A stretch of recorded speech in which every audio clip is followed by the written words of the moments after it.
En 1893, el pintor noruego Edvard Munch dio vida a una de las imágenes más perturbadoras e icónicas de la historia del arte: el grito.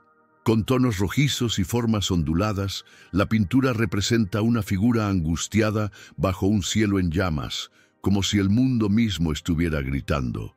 Lo que pocas personas saben es que este cielo rojo puede no haber sido solo producto de la imaginación. En 2004, los astrónomos sugirieron que los colores intensos podrían haber sido inspirados por un evento cataclísmico: la erupción del volcán Krakatoa en 1883. Pero antes de profundizar en este sorprendente vínculo entre arte y geología, necesitamos comprender un fenómeno invisible pero omnipresente: el sonido. Y para ello comenzamos con la forma en que se mide el sonido, a través de decibelios. El sonido es una vibración que se propaga a través de medios materiales como el aire, el agua o el suelo. Para clasificarlo, utilizamos la escala de decibelios, que mide la intensidad del sonido de forma logarítmica. Esto significa que cada aumento de 10 decibelios representa un sonido 10 veces más intenso. Por ejemplo, una habitación silenciosa registra alrededor de 20 decibeles, 100 veces más fuerte que el umbral mínimo de audición humana, que es 0 decibeles. Por encima de 85 decibeles, el sonido puede provocar daños auditivos permanentes con la exposición prolongada. Y a partir de los 120 años, el riesgo de pérdida auditiva instantánea es real. Pero nada de eso se compara con lo que ocurrió en 1883, cuando la Tierra escuchó, literalmente, el sonido más fuerte jamás registrado. Era el año 1883. En el archipiélago de Krakatoa, entre las islas de Java y Sumatra, la Tierra comenzaba a mostrar señales de que algo colosal estaba a punto de suceder. La actividad sísmica se venía intensificando desde hacía meses. Los terremotos se sintieron incluso en Australia, pero fue el 25 de agosto cuando el volcán comenzó a entrar en erupción de forma continua, liberando explosiones cada 10 minutos. Los barcos que se encontraban a 20 kilómetros de la costa informaron que piedra pómez, rocas volcánicas ligeras, caía sobre sus cubiertas.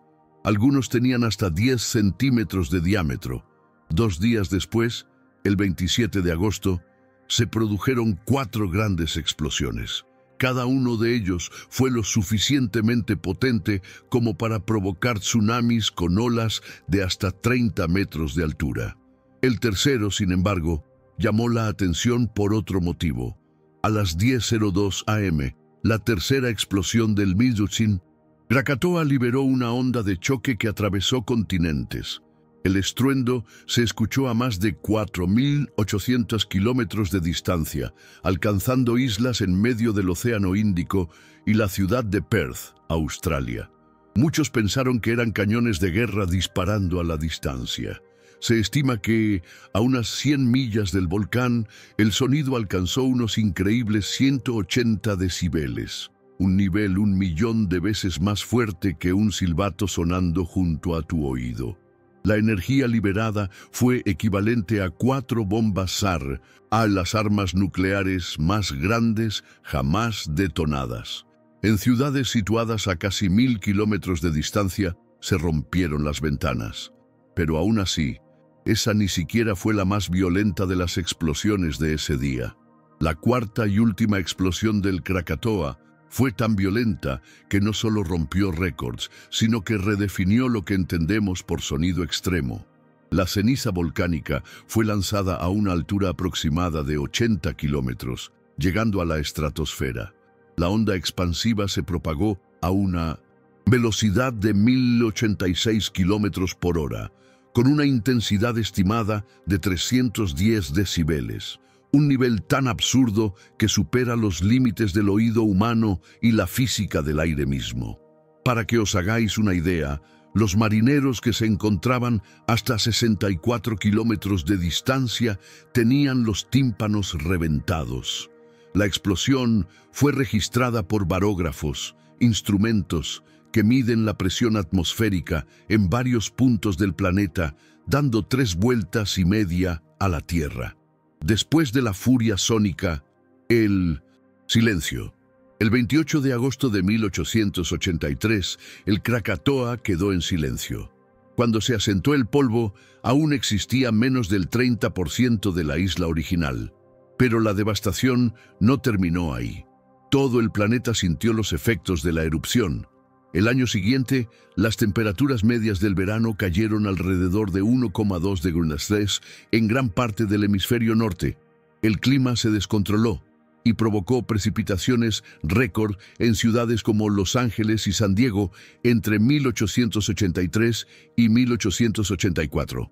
La cantidad de ácido sulfúrico en la atmósfera aumentó, reflejando más luz solar hacia el espacio, y como consecuencia directa de la gran masa de ceniza, todo el planeta quedó oscuro.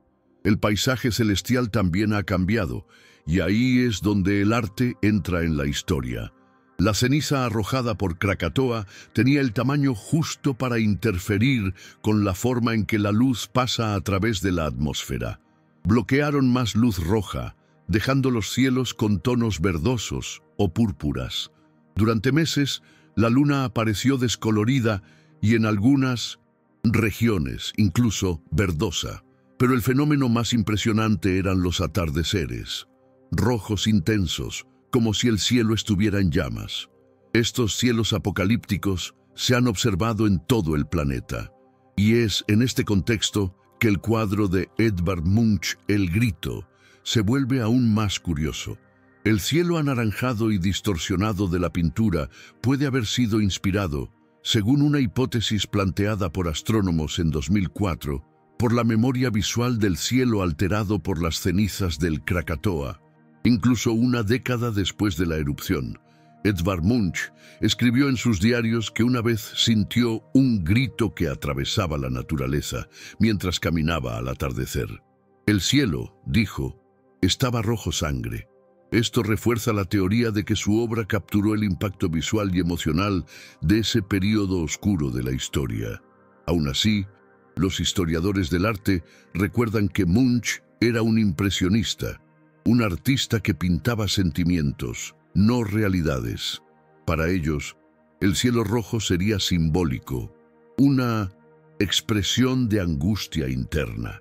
Sin embargo, la coincidencia entre los informes meteorológicos contemporáneos y los tonos de la pintura es demasiado fascinante como para ignorarla.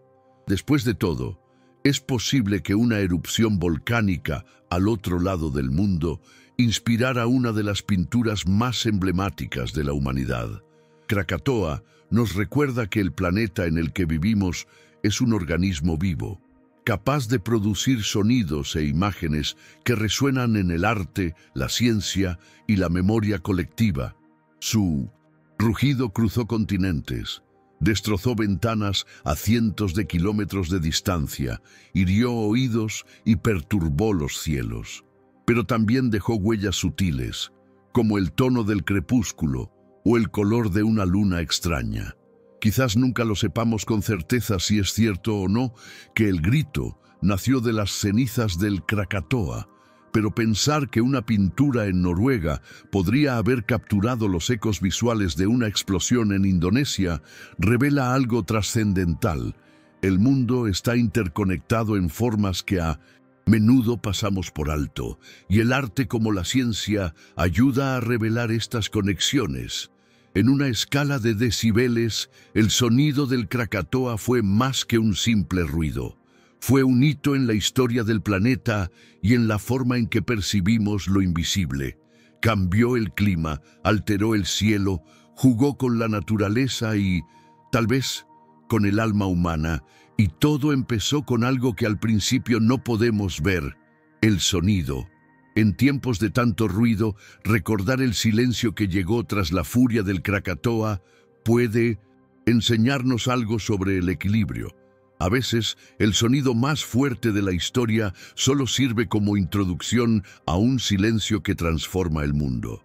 Si te gustó esta historia, comenta desde qué ciudad y país la estás viendo y a qué hora escuchaste este grito que venía del pasado.